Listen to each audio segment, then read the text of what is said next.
Christmas Eve arrived wrapped in gentle snow and soft lights, the kind of evening people remembered for warmth and togetherness. Inside the house, everything looked perfect. The tree stood tall near the window, glowing with golden lights. Red ornaments reflected years of shared memories, trips taken, jokes whispered, and promises once believed without doubt. The table was set carefully, plates aligned, glasses filled, candles burning quietly. Yet the air between Adam and Emma felt cold and distant. Adam sat at the dining table, straight-backed but tense, his fingers resting near his plate.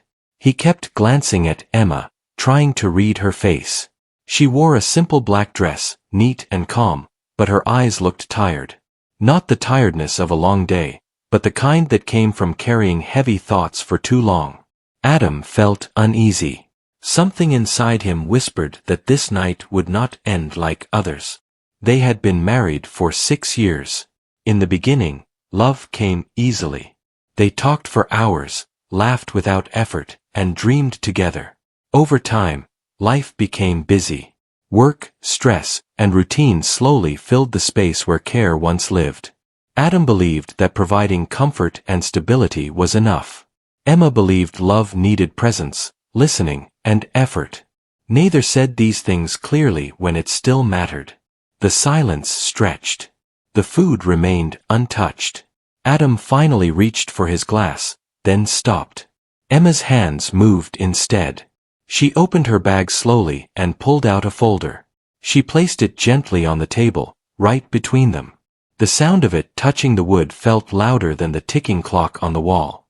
Adam's heart began to race. He stared at the folder, then at Emma. She did not look away, but she did not look angry either.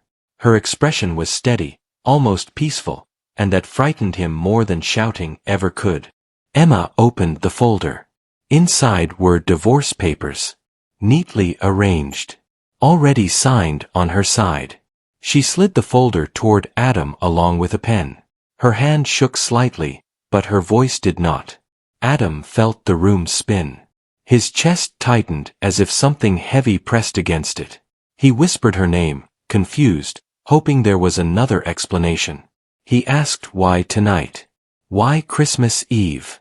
Emma took a slow breath before answering. She said Christmas Eve was a night of truth. A night when pretending felt wrong. She said she had tried to hold on for years, hoping things would change. She spoke calmly, without blame, but every word carried pain. She told him she felt invisible in her own marriage. That she had stopped feeling like a partner and started feeling like furniture. Adam tried to defend himself, but the words felt weak. He talked about stress, about work, about how he thought they were fine. Emma listened quietly. She had heard these reasons before. They no longer comforted her. She told him she was tired of asking to be seen. Tired of waiting for attention that only came when she was already pulling away. Her eyes filled with tears, but none fell. She had cried enough before tonight. Adam looked down at the papers. The line for his signature waited patiently. His hand hovered over the pen. He felt anger rise, then fade into sadness. He wanted to promise change.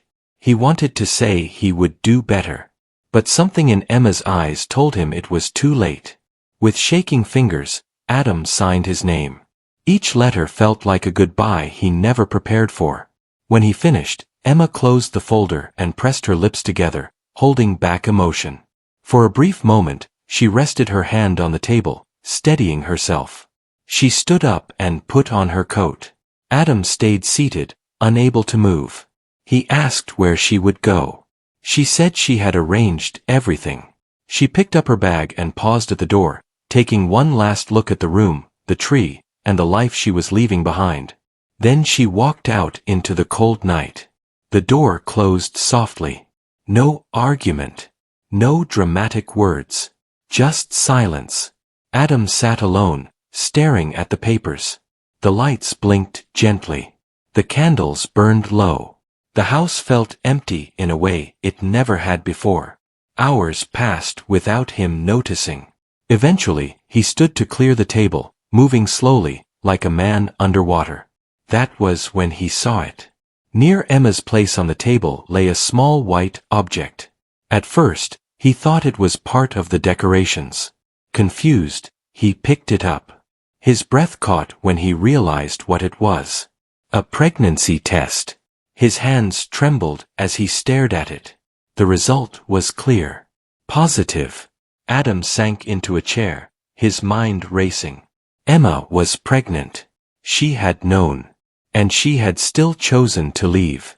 Questions flooded his thoughts. How long had she known? Why had she not told him? Was the baby his? Was this why she left the test behind? He held the test in his hands, feeling its weight. It felt heavier than the divorce papers. This was not just an ending. It was a beginning he did not know how to reach. Outside, snow continued to fall, covering the world in white. Inside, Adam sat alone on Christmas Eve, holding a secret Emma had left behind, one that would change his life forever. Morning came slowly, carried in by pale winter light that slipped through the curtains. Adam woke on the couch with a stiff neck and a dull ache behind his eyes. For a brief moment, he forgot where he was. Then he saw the tree still glowing near the window, the empty chair at the table, and the folder resting where he left it. Memory rushed back, heavy and sharp. He sat up and reached for the pregnancy test he had placed carefully on the coffee table. It looked small and harmless, yet it held the power to change everything. Adam stared at it, hoping it would somehow explain itself. Instead, it stayed silent, just like Emma had been when she walked out the door. He moved through the house slowly, touching familiar things as if they might answer him. Emma's mug still sat by the sink. Her scarf hung on the back of the chair. The bedroom felt wrong without her presence. He stood there for a long time, trying to understand how life had shifted so completely in one night. Adam brewed coffee he did not drink. His thoughts returned again and again to the same questions. Why would Emma leave while pregnant? Why would she not tell him? The pain of the divorce felt deep, but the pain of not being trusted with the truth cut even deeper. He checked his phone. No messages. He typed her name into a text, erased it, then typed again. In the end, he did nothing. Words felt useless now. Instead, he sat down at the kitchen table and began to write a letter by hand. He wrote slowly, choosing each sentence with care. He admitted his failures without excuses. He wrote about the moments he missed and the times he chose comfort over effort.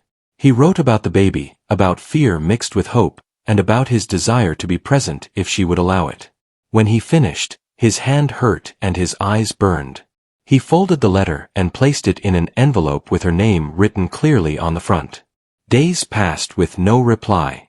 Adam returned to work, but his focus stayed broken. He found himself staring at screens without reading, listening without hearing. Nights were worse. The house felt louder in its silence. Every corner reminded him of Emma. Sleep came late and left early. He replayed their past, searching for moments he could have changed. He remembered Emma trying to talk during dinner, asking him to put his phone away. He remembered saying later instead of now. Later had come too late. A week after Christmas, his phone finally buzzed. A short message from Emma. She agreed to meet. No details. Just a time and a place. Adam's hands shook as he read it.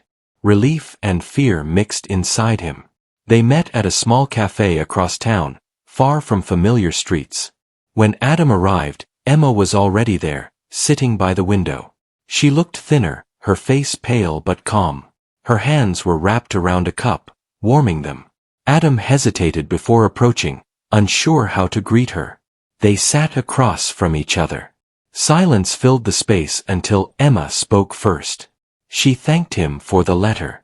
She said it mattered that he took responsibility. Adam nodded, unable to speak right away. He studied her face, trying to understand how she felt. Adam finally asked about the pregnancy. Emma took a deep breath before answering. She said she found out weeks before Christmas. She said she had planned to tell him, but each time she tried, she felt invisible again. She feared the news would only delay an ending she already knew she needed. She explained that the baby was not the reason she left. She left because she felt empty in the marriage.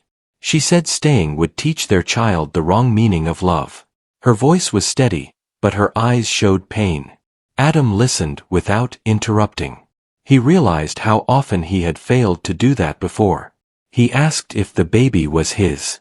Emma looked directly at him and said yes. The word hit him with a mix of joy and guilt. Joy for the life growing, guilt for the pain he caused. He asked if he could be involved. Emma did not answer immediately. She said trust would take time. She said she needed space to heal and to build her life again. But she did not close the door. She said the child deserved honesty and care from both parents, if it could be done with respect.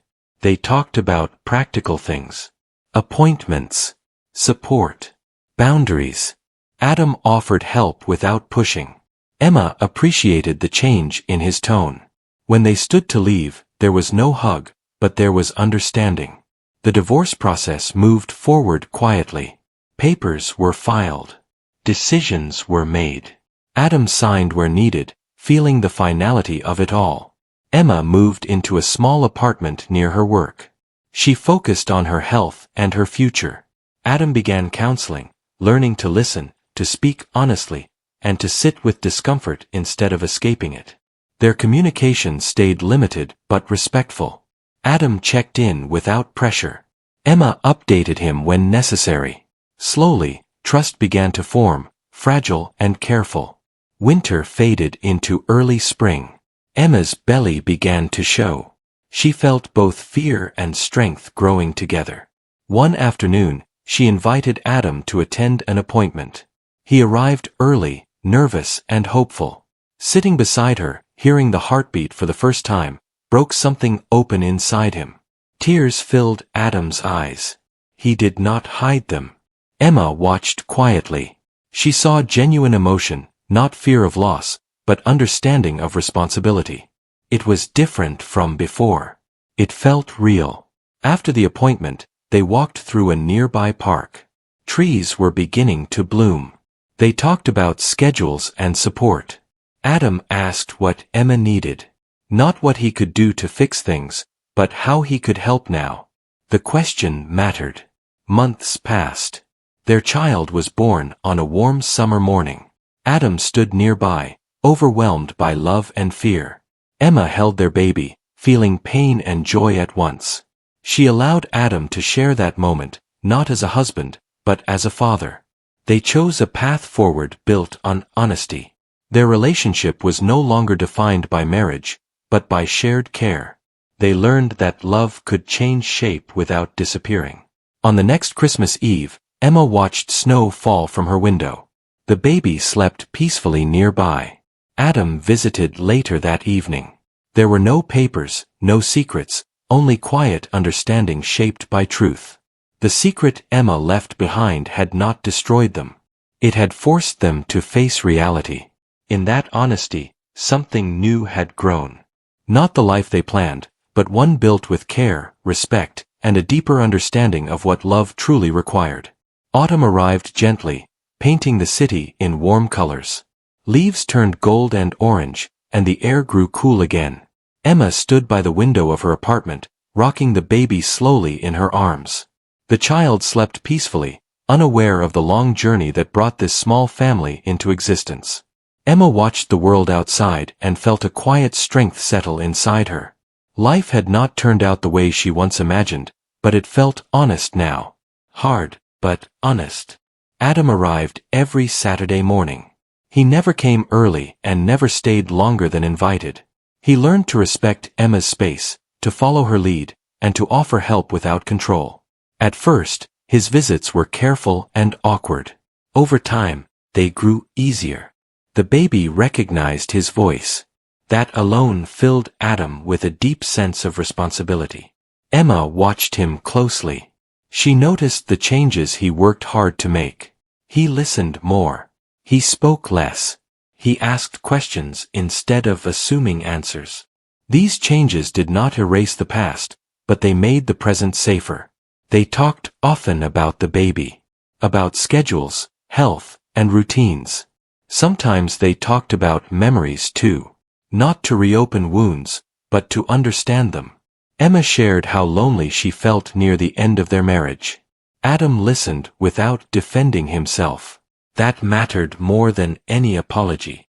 One evening, as winter approached again, Emma and Adam took the baby for a walk. The sky was gray, and the streets were quiet. People passed by, unaware of the history between them.